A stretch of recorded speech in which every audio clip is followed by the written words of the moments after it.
Breaking news. Last, most of our people don't wake up from their sleeping slumber over the issue of Nnamdi Kanu and the insecurity in the southeast. This one, people want to hear their voice. They say their name na APOGA, All Progressive Grand Alliance Party. They don't come out to beg Tinubu to release Nnamdi Kanu, and the cries increasing insecurity in the southeast. The insecurity in the southeast is being fueled by the Fulani government of Nigeria, heavily led by Bola Ahmed Tinubu, Shetima, Wike, and many more others not to mention. They are the one that is fueling the insecurity in the southeast through the help of hopeless Udodimba. Anyway, my wonderful people, good morning, good afternoon, good evening. Once again, I'm here with another blockbuster. This one, now be the anchor headline where we go carry our matter this morning. They go. Nigerian news. According to Serap, probe missing $15 billion and 200 billion naira of oil revenues. Serap tells President of the APC, Bola Ahmed Tinubu. Oh, now see this woman, this one now US, now the thing that happen. All these people wait be say anything where they see now, it don't become their pet. Woman's body found in the jaw of alligator in the United States of America. Anyway, my wonderful people, please no time to tell time. This one is just a very quick one. So that is why I would not like to waste your time, neither do I want to waste mine. So let us go straight to the reason why we are here. Remember, like, share, comment, and make sure you turn on the notification icon, be notified each time there's something new or we go live on this channel. Please tighten your seatbelt and draw very close because the leadership of the All Poverty Grand Alliance APOGA on Monday decried the increasing insecurity in the southeastern region, called on Bola Ahmed Tinubu to release Nnamdi Kanu. Kanu, who is the national leader of the indigenous people of Biafra, IPOB, has been in DSA detention for years. The leadership of APOGA, in a statement signed by its national youth leader, Eze Onyebuchi Chukwu, and made available to newsmen in Abakaliki, the capital of Ebonyi State, blamed the insecurity in the region on the continuous incarceration of Nnamdi Kanu, the leader of over 70 million Biafran people. The statement reads in part, we appeal to the so-called Jagaban, Asiwaju Bola Ahmed Tinubu, to use his good office and effect the release of Nnamdi Kanu, if not for any other reason, for the sake of the people of the southeastern part of Nigeria, according to the youth leader. The ugly incidents ongoing in the southeast are said by their perpetrators to the result of the continuous incarceration of their leader, Nnamdi Kanu. This invariably means that the freedom of their leader will be the end of their heinous acts in the land. The activities of the formerly known non-violent IPOB have also been hijacked by deviant killers, kidnappers, assassins, and the like have leveraged the agitation for the release of Nnamdi Kanu to cause chaos for their personal gain in the southeast. Some politicians have also hidden under the agitation to assassinate their opponents instead. The youths are the most affected. They are the most recruited. They have taken to the drugs to function and have been badly engaged in evil perpetration. The economy of this region has been dangerously damaged. Social life is near dead, and drug abuse and peddling have become the norm amongst the youths, he stated. In another development, probe missing $15 billion and 200 billion naira of oil revenues. Seraps to Agbado. Social Economic Rights and Accountability Project has urged Bola Ahmed Tinubu to set up a presidential panel of inquiry to promptly probe the grim allegations that over $15 billion of oil revenues and 200 billion naira budgeted to repair the refineries are missing and unaccounted for between 2020 and 2021, as documented by the Nigerian Extractive Industries Transparency Initiative (NIET). SIRAP urged Tinubu to name and shame anyone suspected to be responsible for the missing and the unaccounted public funds and to ensure their effective prosecutions as well as the full recovery of oil proceeds or proceeds of the crime.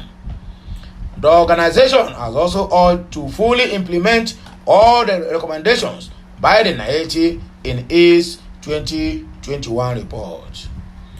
In the letter dated 23 September 2023 and was signed by the SIRAP Deputy Director Kolawale Oluwadare, the organization said there is a legitimate public interest in ensuring justice and accountability for these serious allegations.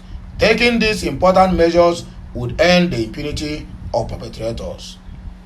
As President and Minister of Petroleum Resources, your office ought to be concerned about these damning revelations by getting to the bottom of the allegations and ensuring that suspected perpetrators are promptly brought to justice and any missing public funds fully recovered.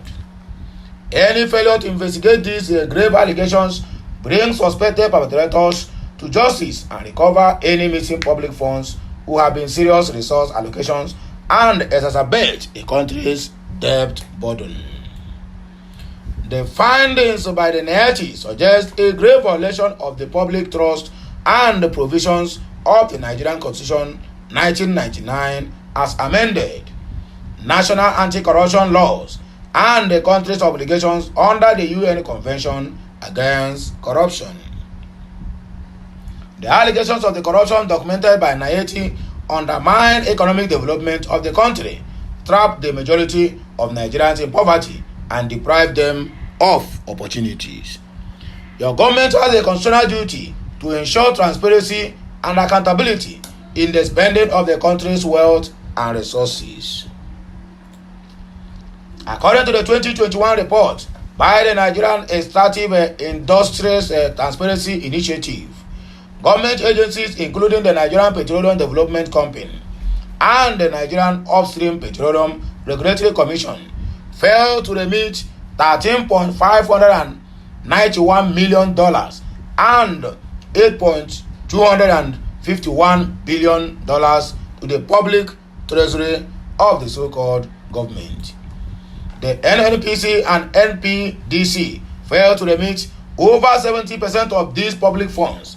NIET wants both the NNPC and NPDC to be investigated and for the missing public funds to be fully recovered. The report, the reported documents that about 200 billion naira was spent on refineries rehabilitation between 2020 and 2021, but none of the refineries was operational in 2021 despite the spending. NIET wants the spending to be investigated as the money may be missing, according to SIRAP to Agbado. Woman's body finally have rested in the jaws of alligator, in the belly of alligator. The alligator have sent the woman to judgment without trial. A lifeless body identified as a 41-year-old woman was found in the jaws of a 13-foot long alligator in Lago, Florida on Saturday. The authorities in Pinellas County's Sheriff Office reported that the situation unfolded before 2 p.m. local time Friday, according to CBS News. Beckham's neighbor, Jamarcus Bullard, told CBS affiliate WTSP that they discovered the victim in the jaws of an alligator and called 911. The alligator lifted up out of the water with the body like it was just clamped unto it, and it like swam backwards, like under to the bottom of the canal to other side. Bullard said. I just couldn't believe it was real, he added. Deputies and Florida Fish and Wildlife Conservation Commission officers responded and humanly killed the alligator, the sheriff's office said. A dive team then recovered Beckham's remains from the canal. No further details on the circumstances leading up to the discovery were published. The Pinellas County Medical Examiner is still working to determine the manner and the cause of her death, the sheriff's office said, and the investigation into the case is ongoing. So my wonderful people, now here I go take leave on. Make on take this with Oyibo news. Take the step down, because me, I'll be back with another blockbuster. Remember, my name never changes. I still remain your one and only Okute Daily Talk. Where they give on a better news, or where they bring a lot of bang dim can't give on. Because the matter, as the matter take be now, my wonderful people, I be like say, I go say make on do what? Make on bye, because I have a lot to do for my people today. All my viewers, subscribers, listeners, and also the commentators, make on use this one, they cool on our mind, because as they wake up Tuesday, find this message and make sure you share to it, like to it, and digest it as it ought to be. We're right back with another blockbuster. Have a nice day. May the good Lord bless us all, the Father, and of the Son, and of the Holy Spirit. Bye for now, my wonderful people. Que Messiano.